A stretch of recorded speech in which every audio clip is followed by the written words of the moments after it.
You're listening to the Actors Resource Podcast with Aaliyah Lay, a podcast for actors and improvisers with interviews from entertainment industry experts. Today we have incredible, is it Haney?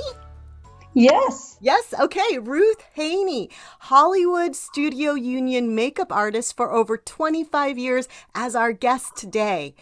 A little bit about Ruth. Ruth moved from Albany, New York to Los Angeles around 1980. She had a chance meeting while waitressing that opened the doors to the world of studio makeup for her. Ruth is also a fine artist, which I saw some of her art and it's amazing. So anyways, makeup was an easy step using color and brushes, which is its stand-in application. Standard, which is standard with its standard application. Ruth has worked on the Carol Burnett show in the early 1990s, then 8 years on Diagnosis Murder starring Dick Van Dyke, 7 years at CSI Las Vegas with Matthew Mungle doing special effects makeup. She then stepped into the film world doing many films including The Call, Haunted House 2, Nocturnal Animals, Guilty, Blade Runner, and Ambulance, just to name a few. Ruth is currently working on Barry Season 3. Yay! Oh my gosh, Ruth, I just want to thank you so much for being here today on the Actors Resource Podcast. You're very welcome. It's my pleasure. Yes. You want to kind of hear my story? It's quite amazing. Yes. I came from Albany with some friends and we drove out here and we decided to end up coming into Los Angeles. One of my friends had a half sister here, so we went and we visited her. We ended up getting an apartment and I started enrolled in college doing some more fine arts because I wanted to have a showing. So in the midst of that, my friends went home. I stayed. I loved it. I thought, this is the greatest adventure. I belong here. And so I got a job at a restaurant called Hobby's Old Heidelberg on Oxnard Street in the Valley. I was there about not even a week, and everyone started to go home that night with the flu, all these older lovely ladies who were serving food. I had not served food like this before. It was a very detailed menu. So I was like really nervous as they were leaving. They were giving me their tickets. My ticket, I would make indications. That's how you knew I was as to what I'd served. But they hadn't because they were so seasoned. So I'd have to go to the tables and go, so how is the soup? And then they would tell me if they had soup or not. And so I was getting worried. It was getting late and I was like, someone is definitely going to be yelling at me soon because I'm slow. I don't know what I'm doing. This man calls me over to his table. He was in the back. It was just him and a lovely lady. I walked up and I went, this is the guy. This is the guy that's going to like to yell at me. So he said, what are you doing here? I went, serving food? He goes, no, you shouldn't be doing this. You need to be doing something else. And I went, okay. And he goes, are you an actress? I said, no. He goes, do you dance or sing? I went, no. He goes, what do you do? I go, I'm an artist. He goes, oh. He goes, you're going to be a makeup artist. He goes, call this man tomorrow and get away. And he left me a huge tip. I put the phone number in my pocket. And in the morning, I was cleaning out my pockets and I was with my boyfriend, who's now my husband. And I said, oh, this man, I thought he was going to yell at me, but he told me I was going to be a makeup artist. Do you know what that is? My husband, who was working in the studios, said, yeah, I know what that is. I said, well, should I call him? He goes, yeah, call him. So I did. And he said, why don't you come over? And I was like, that sounds kind of weird. I said, can I bring my husband? And he said, my boyfriend? And he goes, yeah. He goes, yeah, you can bring him. So when I got there, he was 76 years old and lovely. He took me and showed me an entire new world. He showed me that they use brushes, which was perfect, and color and mixing things. and application. I learned from him for weeks. I would go there with a And model in the weekend, and yeah. then I would just practice. And And then, previous to this, yes, sorry to interrupt, Ruth, but just no, because I was lucky enough to hear the story yes, before, so I already know, like, and I love this story so much because it sounds so like amazing and very Hollywood idea where, very Hollywood. right? Because you Yeah, you went in, you're working as a server or waitress, server at that time, right? Didn't right. you were in a bind because all these people were calling in sick, and you didn't even, you were just there because you loved it, right? You loved Yes, being in LA and you wanted to be an artist. And yes. so then this guy gives you this random number. It wasn't his number, right? No, Yeah. no. And you're like, okay.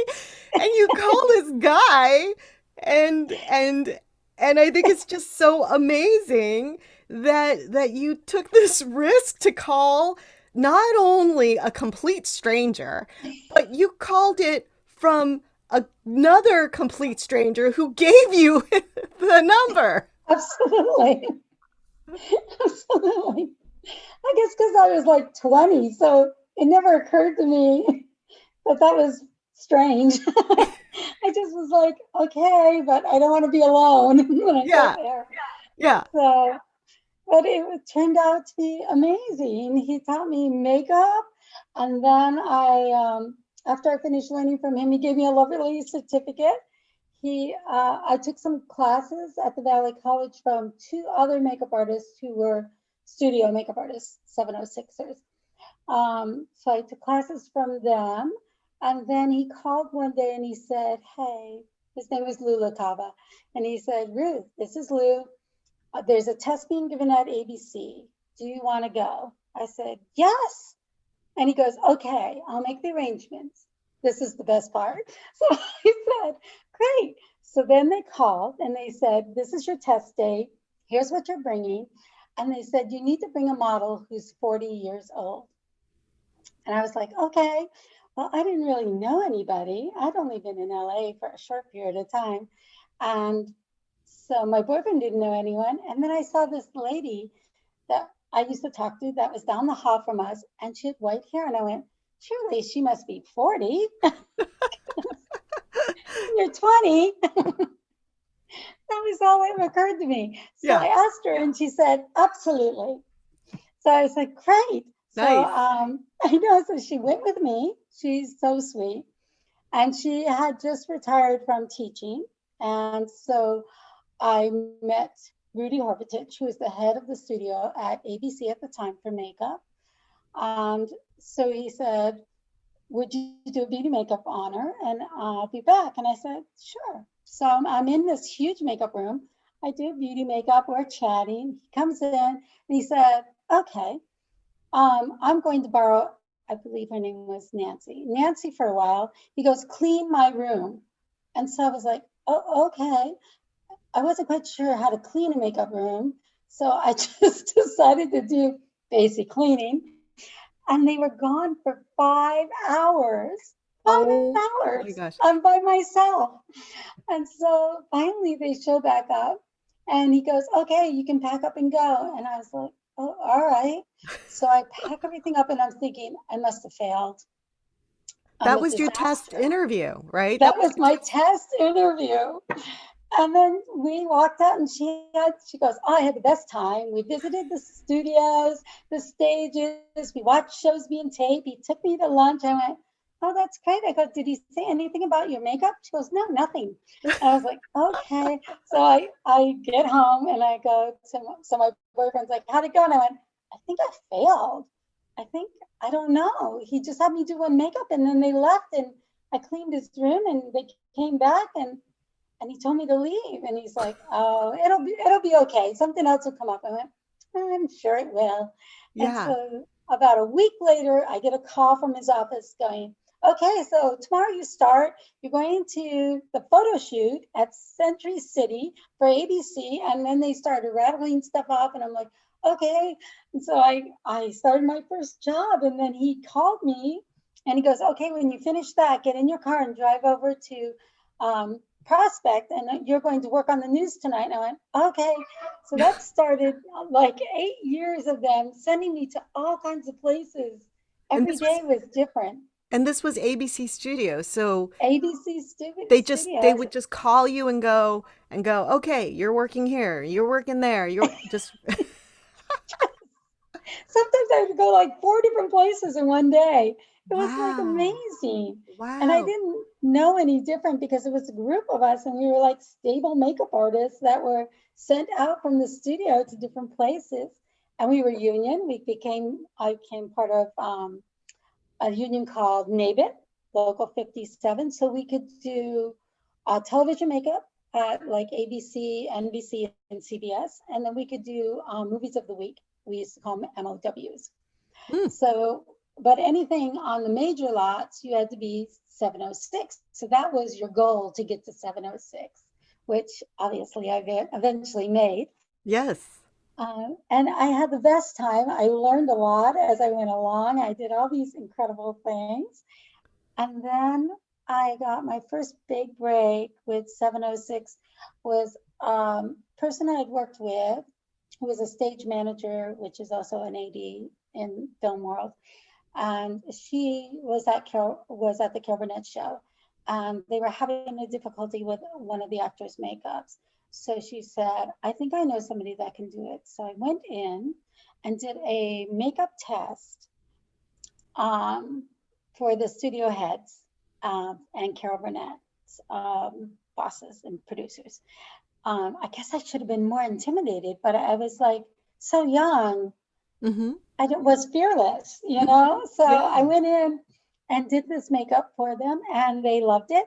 And then they called 706 and I had just gotten into 706 and Uh-huh. they said, we'd like to hire her. And 706 was a little hesitant because I had not been in that union long, but they negotiated it. I ended up doing the Carol Burnett show for 4 seasons in the early 90s. Wow. And I know, it's amazing. And then after that, I was over, because I was doing it at CBS at that time. We moved from Disney to CBS, back to our home stage. And we were working, and then an actress I knew that I'd worked on had gotten a job at Diagnosis Murder. Mm-hmm. Her name was Victoria Rao. And so she called and said, hey, I just got this job. Do you want to come over and interview? Because they need a key makeup. And I went, okay. So I went over there and I met the department head, who was lovely. And I did a couple of test makeups for them. And then lo and behold, they were like, you're hired. And the Carol Burnett show just ended. So it was perfect timing because I just fell right into the Dick Van Dyke show. And I was like, I think I'm living some kind of wild dream, because these are all people I knew on television as a child, which you would never say to anyone. But I was like amazed by how this all just started to happen for me. Yeah. And I just felt like it was the right place. And if I hadn't taken that chance, I would have never found my dream job, which has been my job my whole life now. Yeah. And you're great at it. And what's amazing too is that what I find so inspiring is that you applied your love of fine art to makeup, right? And Yes. then it wasn't that it you took that risk. You called, you took the action, and then the makeup artist that you had called, he taught you, but it cost you money, and it was a lot of Yes. money.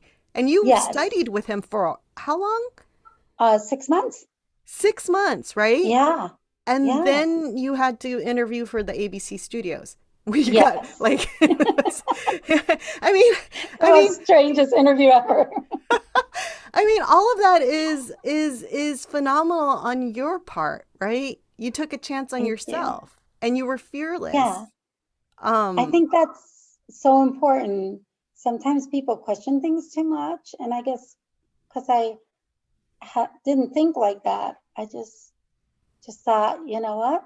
Why not? You know, who knows? Yeah. And it's been like that for me. just as I was finished in the Dick Van Dyke show, we finished in 2000.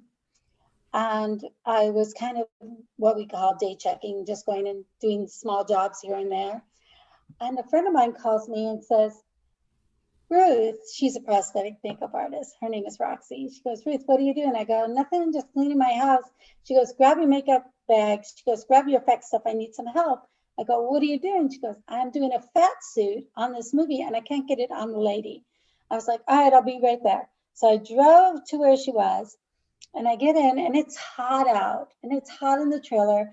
And a fat suit, is in pieces, but you have to go over the person's skin with this latex rubber suit.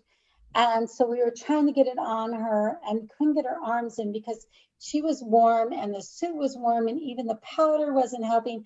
So finally I was like, okay, I go, whose suit is this? And she goes, it's Matthew Mungle's suit. And I go, is he here? And she goes, no. And I go, all right, I think we should cut it. And she's like, oh my God, no, I'm afraid. I went, I'm making an executive decision here. He doesn't even know me. I'm cutting it. And so she's like, oh my God. So we cut the arms up, put it on her, and then we sealed them and painted over it. And we got it on her in time to get her out to the set.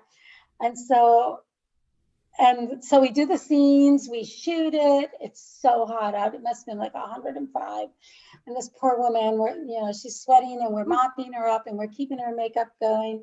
And we finish, we get back to the trailer and we're cleaning her up and taking the suit off. Matthew Mungle walks through the door and my heart starts beating really fast because I'm like, oh God, this is the moment. He's going to fire me. He doesn't even know me. And I'm not even on the payroll. Just came to help a friend. So then he watched what we did and we got her all cleaned up. And then Roxy introduced me and he goes, who cut the suit? And I said, I did. And he goes, come outside. I want to talk to you. And I was like, oh my God, what's he going to do? Because I knew he was a big makeup artist in the studios, but I never met him. And he goes, so why did you cut the suit? And I said, I'm really sorry. I said, we had no choice. We couldn't get it on. It was hot. She was hot. Powder wasn't working. I said, the only thing I could think to do was to cut it, put it back on, take it down, paint it, so we could do the scenes. He goes, were you on time to the scenes? I went, yeah, we were on time. He goes, okay. He goes, do you want to work with me? And I went, yes. And he goes, okay, handshake. He goes, okay, you're hired. He goes, I'll call you tomorrow. I went, okay, but you don't know who I am. He goes, Roxy will tell me. I'll see you tomorrow. I went, okay. Hired with Matthew Mungle. We did CSI for 7 years. I did commercials with him and we did some films and I did special effects for 7 years with Matthew until he retired. Oh, that is amazing. It was amazing.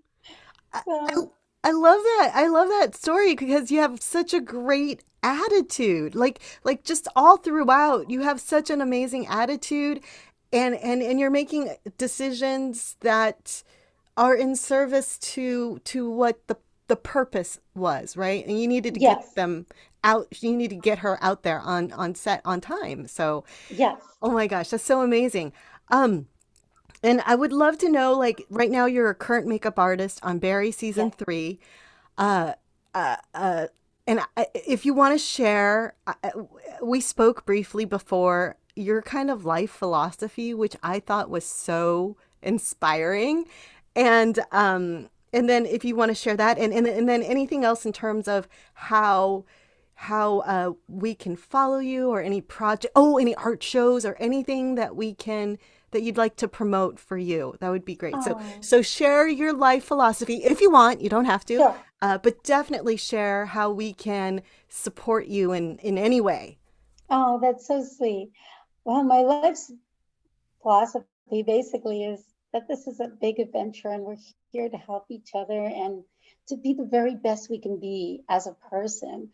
And I strive to do that. And maybe that doesn't put me on top because I don't fight for things as much, but I enjoy who I am and I enjoy every day that I go to work. And I think for me, that's more important than accolades or somebody knowing my name because I'm on the top of the list. It's that people hire me because they know that I'm going to be who I am. And I'm just going to be there to enjoy myself and make it look as best I can. Whichever direction we're going, I'm just there for the ride. And I enjoy life to the fullest. And I think taking a chance, we must all learn to take more chances. That when somebody knocks at that door or gives you a phone number, maybe it's an opening that you would never expect to find or see. And that we just have to be ready and willing to take that step forward. Yeah. And trust in ourselves. Trust in yourself. Because that's who we are. You know, we have to be who we are and not try to be somebody that we're not just for others. That's not healthy. So, and we had hit it off so well. We have the same thoughts. Yes. And we had a great day. We had so much fun. Yes. I don't have any shows at this time, but I will let you know. I've been having help building a website to put my art out there. Ooh. And what do you have a website name yet so that once it's up, people can not just yet, but I definitely will let you know so we can make the announcement together and maybe show a few pieces. That would be lovely. I would like that very much. So that's basically where I am right now, just enjoying every moment. And Barry's been very interested in me because it's a series. So we have breaks in between, which I'm really getting used to. That's probably not good. But I make use of all my time. I never am bored. I'm not that person.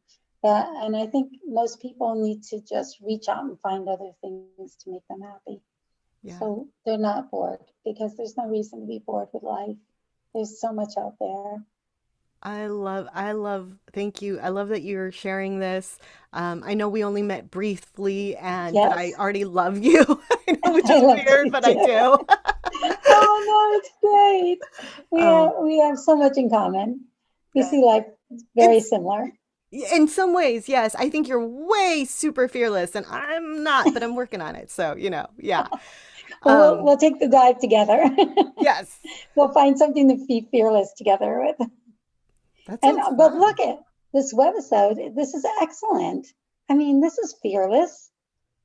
Don't you think? I do. I think it's fearless. Well, thank you. That's kind of you to say that. Okay. So anyways, I just want to say thank you so much, Ruth. Your story is amazing and inspiring, and you are amazing, and your vivaciousness and your energy is so light. It's you're light to me. That's what you represent. Thank you. Yes. Thank you. Thank you so much. Oh, thank you so much. I really enjoyed sharing this time with you. And we'll do another one in the future. And we'll show some art and stuff. Yes. Okay. Thank you. And thank you for listening to the Actors Resource Podcast with me, Aaliyah Lay. I would love to hear from you, so email me, AliyahKLay@gmail.com, ALYAKLEI@gmail.com.